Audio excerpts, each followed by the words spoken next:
No último recorte que a gente tem aqui, é de um personagem que tem bastante coisa sobre ele que a gente não sabe se é mito, verdade, se aconteceu ou não aconteceu, que é o Hélio Gracie. Já ouviu falar de muitas histórias sobre o Hélio Gracie, ô Carioca? Com certeza, o Hélio Gracie, cara de avô de todo mundo aí, boladíssimo. E as minhas perguntas sobre o Hélio Gracie são só polêmicas. E falando de Hélio Gracie, joga aí, vamos ver como é que o Hélio Gracie começou no jiu-jitsu. Já ouviu falar disso aí? Cara, já ouvi falar, história romântica, de que ele ficava assistindo, né? Vamos ver o Rório contando. Joga o Rório contando. O Rório não vale nada.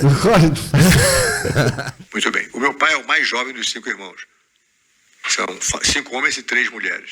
O tio Carlos era 11 anos mais novo, mais velho que meu pai. Então ele aprendeu jiu-jitsu, começou a ensinar os irmãos. O meu pai tinha uma saúde meio frágil naquela época. Ele corria um lance de escada e tinha vertigens e tal, tinha desmaios. Os médicos, então, recomendaram que ele ficasse sem fazer atividade física nenhuma. Então ele passou alguns anos assistindo os irmãos treinando jiu-jitsu. Não com a intenção de memorizar e estudar e analisar, nada disso. Porque não tinha televisão, tinha que fazer. O moleque de 8, 9, 10, 12 anos ficava ali vendo aquele negócio como se fosse um ratinho de tatame. Até que um dia, quando ele estava com 16 anos, um aluno veio tomar uma aula e os meus tios não estavam presentes para dar aula. O papai se ofereceu a dar aula para o aluno, o cara falou, tá bom, garoto, vamos brincar. O papai entrou no ringue e deu aula para o cara baseado no que ele tinha assistido os irmãos fazer, que é o jiu-jitsu tradicional japonês. Muito bem. Quando o tio Carlos chegou se desculpando pelo atraso, vamos fazer a nossa aula, o cara falou, não, pode deixar, fiz a aula com ele, o Carlos, e gostei. Aliás, se você não se incomoda, eu queria ser aluno dele daqui para frente. Caramba. Ou seja, o papai foi promovido a ser professor pelo próprio aluno, viu? E o papai percebeu rapidamente que os movimentos que ele havia decorado, baseado no que ele assistiu o pessoal fazer, requeriam uma certa habilidade física e força e tal que ele não tinha. Então, através da experimentação, ele foi modificando as técnicas do jiu-jitsu japonês para que ele pudesse ter eficiência, apesar da fraqueza física dele, entendeu? Sim. E nesse processo foi o que deu nascimento ao que a gente chama de Brasília Jiu-Jitsu. Sim. O que você achou? Fato, fake ou parcial? Pra mim, se o Horion tá falando, é mentira. Quero nem então saber. Você não acredita em nada. Caoseiro do caralho.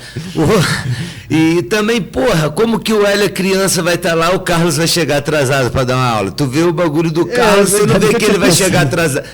Maluco, criança, não fui andando na frente. Porra, pra mim não tem lógica. Ele já tinha 16 anos.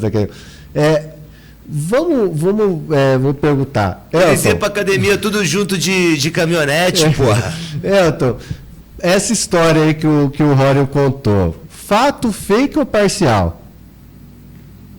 Cara, totalmente fake. Nada se salva. Você lembra que eu falei que eles chegaram na década de 20 no Rio de Janeiro? Sim. Quando a família chega na década de 20 no Rio de Janeiro, eles acabam ali sendo absorvidos, né, pelo contexto esportivo da época. Então, o George vai praticar boxe, né, o Oswaldo, ele acaba ali tendo uma queda ali pela luta livre, né, ele acaba fazendo ali uma conexão com vários lutadores do catch, né, e isso ele vai manter pro resto da vida, inclusive vai influenciar os outros irmãos nesse sentido. O Hélio, cara, ele vai praticar natação, remo, provavelmente levantamento de peso. Sabe que quando a gente fala isso, parece uma coisa absurda, né? Mas é no contexto de época, né? Joga aí, Dan. Tem uma foto do Hélio Gracie novo. Olha, era magrinho assim desse tanto? Não era tão magrelo assim, né? Mas... Agora joga outra foto. Carinha dele, de que ia comer as empregadas tudo da casa. Ó, essa daí já é ele Era fraco esse cara? Não era, cara. Não era. Nessa época ainda não tinha filtro. As pessoas querem um cara super desenvolvido, né? E ectomorfo não é sinal de fraqueza, né? Eu tive muitos alunos que pesavam 60 quilos, mas por tamanho eram bem fortes. E essa história que o Horion conta, que o Hélio, por ser muito fraco, tem que adaptar os movimentos, né, do judô, porque era muita força. Ele fala de jiu-jitsu tradicional, né? Cara, também não faz sentido nenhum. Os japoneses eram menores e muito mais leves que o Hélio. O Jigoro Kano pesava 54 quilos, né? Os japoneses... Como é que ele foi feito por forte, né? E é um bagulho que eu não entendo. É o seguinte... O jiu-jitsu, vamos lá, o jiu-jitsu é uma arte japonesa, já foi, né? Tem origem japonesa. Veio pra cá com um cara que, porra, já sabia que era pica, saiu rodando o mundo todo, pá, beleza, continuando a ser uma arte japonesa. E por que, primeiro, que ele ficou tão oculto? Porque eu, particularmente, né, eu nunca ouvi falar de jiu-jitsu até, porra, moleque do interior do estado do Rio ali, né, de 87, eu ouvi falar de jiu-jitsu a primeira vez no UFC de 93, que o Royce, o UFC que o Royce estreou ganhando de todo mundo, até ali, e como já algo brasileiro. O que aconteceu para apagar toda essa história do Japão, o Japão não ser uma potência? Porque, por exemplo, karatê mesmo, ninguém questiona. Os karatecas melhores são japonês, judô. Os judocas da origem de lá. Por que o jiu-jitsu, além de perder essa hegemonia, também foi capaz de perder a identidade ali de ser uma arte japonesa e virar brasileira? Primeiro que o jiu-jitsu é absorvido pelo judô. Todo aquele contexto ali que eu te falei, né, do Japão moderno, ele acaba sendo absorvido pelo judô, né? Segundo, o termo jiu-jitsu, né, ele é muito antigo, ele tem 300, 400 anos, né? Então ele é um termo que já era conhecido no Ocidente desde metade do século XIX. Esses japoneses, eles chegam em peso no Japão já no começo do século XX. Mas desde o século XIX, você tem diversos jornais, livros, pseudos professores, né, que iam para o Japão, aprendiam um pouco da arte, ou seja, no Kodokan, ou seja, em outra escola, voltavam para o Ocidente, começavam a dar aula por aqui. Você tinha também os lobos solitários, né, que eram japoneses que saíam do Japão, chegavam no Ocidente, começavam a se envolver com circuitos de luta livre, enfim. Então você tem essa carga muito grande do termo jiu-jitsu já durante o século XIX. Quando esses japoneses eles chegam no século XX, no início do século XX, principalmente a grande maioria ali vindo do Kodokan, né, já tinha se transformado em judô, o nome jiu-jitsu era muito forte ainda, então ele estava ali na memória coletiva das pessoas. Aí, de diversas maneiras, né? O pessoal que ia lá, você tem academias abertas de jiu-jitsu no Ocidente ainda no final do século XIX. Ali no finalzinho do século XIX começa a chegar também alguns expoentes, né? Então o termo está muito fresco na memória coletiva do ocidental. Então quando os japoneses chegavam aqui e falavam judô, a gente vem ensinar judô Kodokan. As pessoas não entendiam. Aí eles tinham que contar toda uma história. O jiu-jitsu tinha se transformado no judô, né, que era uma versão moderna do jiu-jitsu. E quando eles falavam, jiu-jitsu eu entendo, jiu-jitsu eu sei o que é. Então, com o tempo, para se fazer entender, os japoneses ficaram usando o termo antigo, mesmo sendo oriundos do Kodokan. Eu vou te dar um exemplo, que a gente fala muito, né? A gente tem hoje o X, mas a grande maioria das pessoas ainda fala Twitter, né? As pessoas ainda estão chamando de Twitter. Porque Twitter é um nome mais antigo, é um nome mais tradicional, é um nome muito mais conhecido da rede social. Então, muita gente ainda não se acostumou a chamar de X. E isso acontece com o judô. Você tem diversas matérias do Conde Coma, quando ele chega nos Estados Unidos, e Yamashita, entre outros representantes, está lá, em letras garrafais, né? Judô. Só que com o tempo eles vão deixando de lado, para se fazer entender, né? Como as pessoas conheciam muito mais o termo jiu-jitsu, né? E isso dura durante muito tempo, até o advento das Olimpíadas. O judô ele acaba entrando ali para as Olimpíadas, né? Você tem um trabalho mundial para trazer o judô para se transformar em esporte olímpico ali na década de 50. Na verdade, isso é um movimento bem anterior, mas ele vai ganhando muita força ali na década de 50 e ele acaba entrando para as Olimpíadas na década de 60. Então, o nome judô, ele entra em destaque. E o nome jiu-jitsu, ele acaba caindo em esquecimento, né? É bem interessante. Aí a gente só vai relembrar do jiu-jitsu novamente ali, né? Pelo menos a grande parte da população, como um UFC em 1993. Ressurge o jiu-jitsu, né? O judô, ele acaba tendo um destaque maior por ser um esporte E como acreditado o Hélio Gracie como criador disso aí, como é que o Rorion disse, eu te pergunto, Carioca, o que o Hélio Gracie criou no jiu-jitsu? O que ele inventou? O embuste. Hélio Gracie embusteiro pra caralho, meu irmão. Mas vamos sério, o que você acha que acreditaria que ele inventou? O que alguém falaria pra você? Ah, o Hélio Gracie inventou tal coisa. Cara, inventar pelo que vocês trouxeram de informações ali, eu acho que foi difícil inventar, mas eu acredito que ele pode ter aprimorado algumas situações, principalmente de guarda, né? Mostra aí a próxima foto, então. Eu sabia que você ia falar guarda. Não, já existia guarda, né? Mas... Esse é o principal estrangulamento do Hélio Gracie. Ali são os livros de 1940, 50, e ali embaixo é um livro de 1910. Então, eu não acredito que ele tenha inventado, mas acredito que ele pode ter aprimorado, desenvolvido Passa umas outra, coisas. Dan. Né? Você falou guarda, né? Passa a próxima. Olha aí. Isso aí Raspagem de gancho, ó. Então, 1900, isso aí ali embaixo é o Conde Como, aqueles livros são de 1906, até antes, eu acho que dele ter nascido. Então já tinha guarda, assim, você está vendo tudo. Exercício de reposição.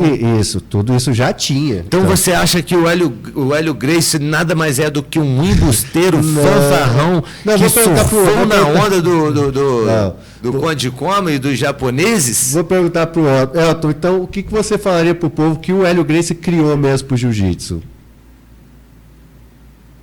Cara, eu acho que falando de modo genérico, eu sempre acreditei que o jiu-jitsu tinha algumas técnicas ali que seriam desenvolvidas no Brasil. Aí, com o tempo, eu fui descobrindo que não. Uma das técnicas assim, que eu acreditava muito ao jiu-jitsu brasileiro é quando você fecha o triângulo, você puxa o pescoço do adversário, né? Você puxa a cervical. Eu treinei a vida toda de judô, eu nunca tinha visto aquilo. Eu tenho muitos manuais de judô, manuais antigos. Eu sempre pesquisei muitos vídeos antigos, eu nunca tinha visto. Até pouco tempo eu fui ver no livro do Oda, né? Era um grande expoente ali da luta de chão no Japão. E tá lá, desde uma técnica, né? Eu coloquei até lá uma comparação no meu Instagram. Né? O Oda aplicando o triângulo, né? E puxando a cervical do adversário. Então, você não tem basicamente nada assim que você possa dizer que foi uma criação brasileira até a década de 90. De 90 para frente você começa a ter ali algumas inovações realmente. Essa dinâmica muda porque você tem uma quantidade gigantesca de pessoas praticando, né? Competindo, interagindo com outras modalidades, né? Aí começa a surgir algumas inovações. Mas até esse período aí das competições da década de 90, 2000 ali, você não tem nada que possa ter dito que foi uma criação, uma inovação no Brasil.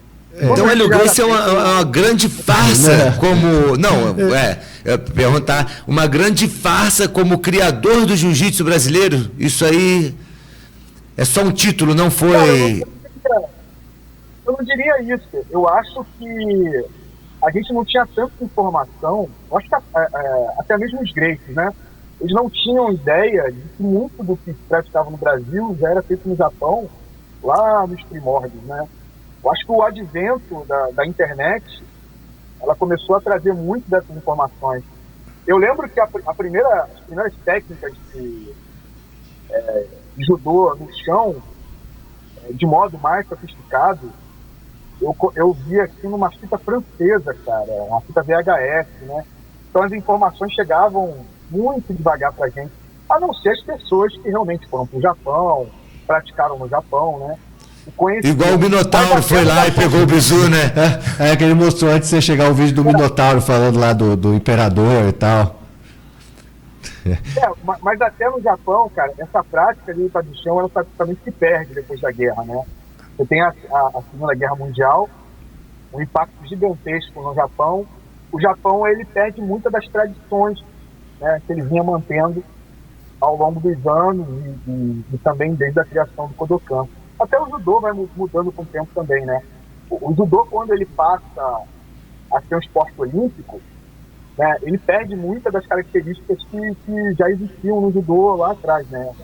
Você tinha judocas ali com foco na luta de chão, né? Você tinha muita gente ali que era especialista, né? Fica menos marcial e mais esportivo. Isso vai se perdendo por causa das regras olímpicas, né? As guerras que aconteceram e muitas outras coisas que vão acontecendo ao longo do tempo, né? Vai fazendo a arte marcial perder algumas características, ganhar outras características, né? O próprio jiu-jitsu brasileiro, a gente vê, se você pega o jiu-jitsu da década de 50, compara com o jiu-jitsu da década de 90, já é bem diferente. E se você pegar esse jiu-jitsu da década de 90 e comparar com o jiu-jitsu hoje, né, você vai ver uma diferença assim, extrema.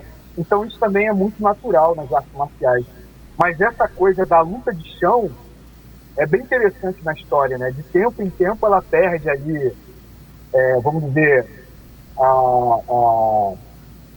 que eu posso dizer, popularidade. Se perde interesse na luta de chão, ele cai um pouco de descrédito, é um pouco esquecido.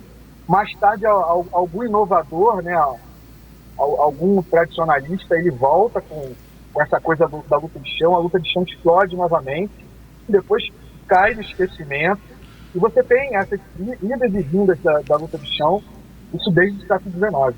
É muito interessante. Eu diria assim, para não dizer que o Hélio não inventou nada, eu falaria que ele tinha uma estratégia de luta que era diferente dos judocas, né, dos lutadores da época, né? Que ele só aceitava luta sem tempo. Então, tipo, ele acabou criando uma estratégia de luta que era diferente do geral ali, né? Do que o pessoal lutava. Ele só aceitava lutas em determinadas regras que ele estabelecia, não era? Então, a gente discute muito isso também, né? Pedro Valente, né? A gente discute bastante essa coisa da regra brasileira, que na verdade também não foi uma coisa inventada aqui. Isso vem lá da Europa, vem principalmente dos Estados Unidos. Quando esses lutadores japoneses eles chegam no Ocidente, eles têm ali uma norma para lutar. Eles não lutam de qualquer maneira. Então, você tem que colocar o kimono, você tem que colocar uma faixa, vale determinadas técnicas, né? Então tem todo um contratozinho ali que eles assinavam antes das lutas, né?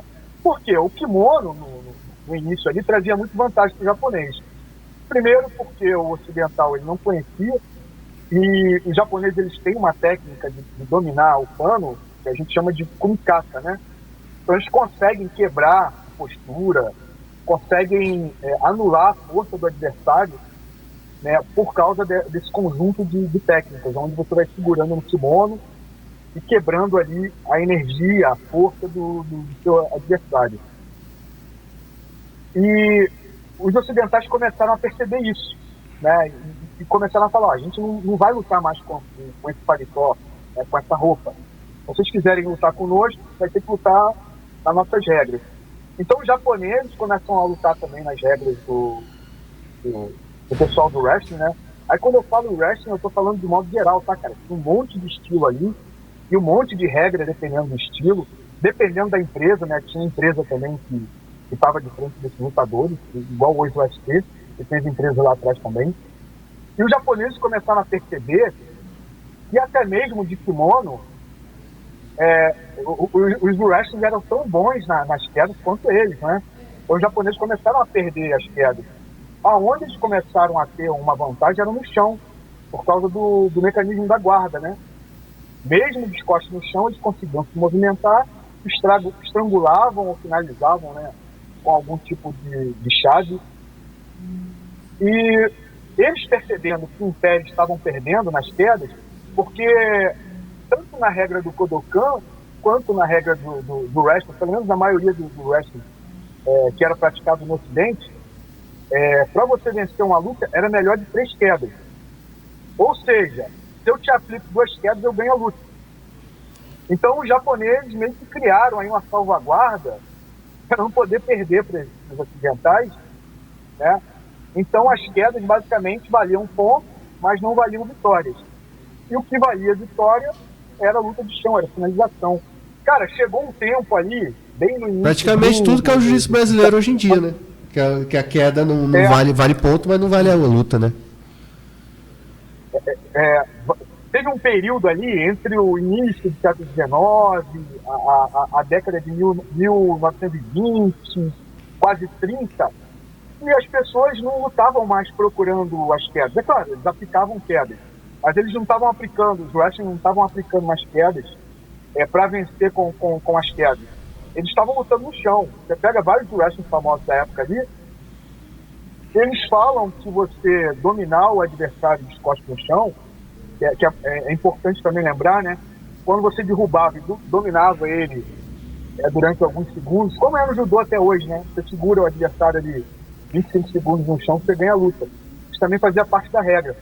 Isso para eles também já não importava. Eles queriam finalizar, eles queriam fazer, né, o adversário pedir ali, né, uma T de misericórdia.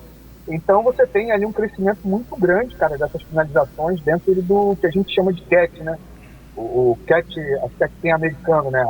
Aqui no Brasil é chamado de luta livre americana. Então você tem diversos lutadores de catch ali que eram grandes finalizadores, cara. Você tem um choque novamente, né? Eu falo choque, a gente sempre fala choque com sincretismo, né? Você tem inicialmente um choque dessas modalidades, né? Os japoneses lutando contra os ocidentais, e depois você tem ali um sincretismo. Eles começam a trocar,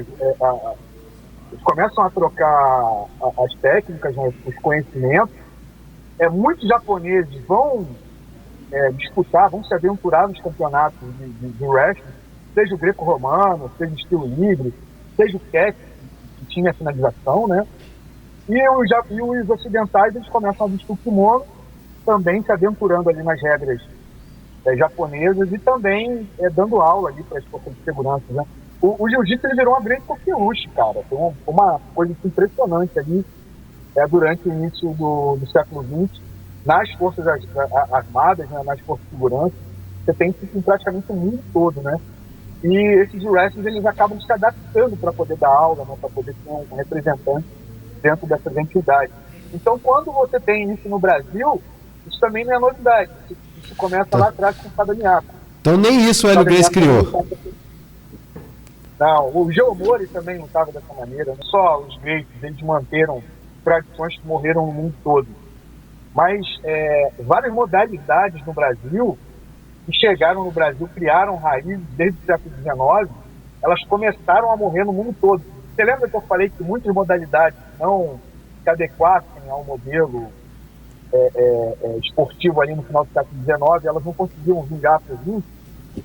Muitas dessas modalidades que se adequaram, tiveram que se adequar a esse modelo esportivo, né, baseado nos métodos ginásticos, nas Olimpíadas, eles foram perdendo muito das características.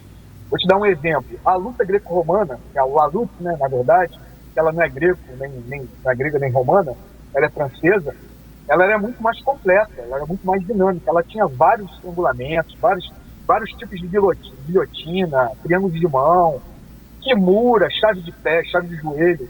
Então tinha muita finalização. O catch também, cara. O catch, ele é o estilo livre hoje das Olimpíadas, né? Que a gente chama de wrestling freestyle, né? Também perdeu as suas características principais, né? Que era finalizar de todas as maneiras, né? Era um estilo também muito violento e versátil. No Brasil, cara, tudo isso sobrevive.